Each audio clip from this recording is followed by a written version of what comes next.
কেন্দ্রীয় বাজেট যেটা এখনো পর্যন্ত তা বিস্তারিত তো আরো আসছে, যা পরিস্থিতি এটা সম্পূর্ণ বঙ্গ বিরোধী, বাংলার প্রতি বিমাতৃসুলভ বাজেট, বাংলার প্রতি বঞ্চনা অব্যাহত।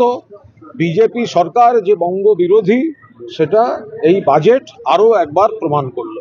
এখনো তো দেখা গেল বাংলার প্রাপ্যের কথা নেই, বাংলার ঘোষণার কথা নেই। আমাদের সর্বভারতীয় সাধারণ সম্পাদক অভিষেক বন্দ্যোপাধ্যায় ইতিমধ্যেই তার বক্তব্য জানিয়েছেন যে এই বিশেষভাবে, এমনিতেই তো নেই, বিশেষভাবে 2021 সালে হেরে যাওয়ার পর প্রতিহিংসা পরায়ণভাবে কতগুলি খাতে 10টা নয়া পয়সা দেয়নি কেন্দ্রীয় সরকার, তো একটা শ্বেতপত্র প্রকাশ করতে পারছে না। ফলে এটা বঙ্গ বিরোধী, বিজেপির বঙ্গ বিরোধী বাজেট, এবং বাংলার প্রতি, বাংলার জন্য কোনো ঘোষণা নেই, বাংলার প্রাপ্য দেয়া নেই, হকের টাকা নেই, হকের প্রকল্প নেই। এটা সম্পূর্ণ বাংলার প্রতি বিমাতৃসুলভ আচরণ। সার্বিকভাবে তো জনবিরোধী বটেই, গোটা দেশের জন্য জনবিরোধী। সাধারণ মানুষ, শ্রমজীবী মানুষ, কৃষিজীবী মানুষ, শ্রমজীবী মানুষ, নিম্নবিত্ত, মধ্যবিত্ত সকলের জন্য অত্যন্ত জঘন্য বাজেট।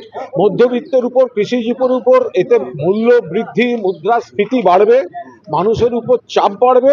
আর বাংলার ক্ষেত্রে বাংলার জন্য কোনো ঘোষণা নেই। এটা সম্পূর্ণভাবে বঙ্গ বিরোধী, বাংলার প্রতি বিমাতৃসুলভ আচরণের বাজেট।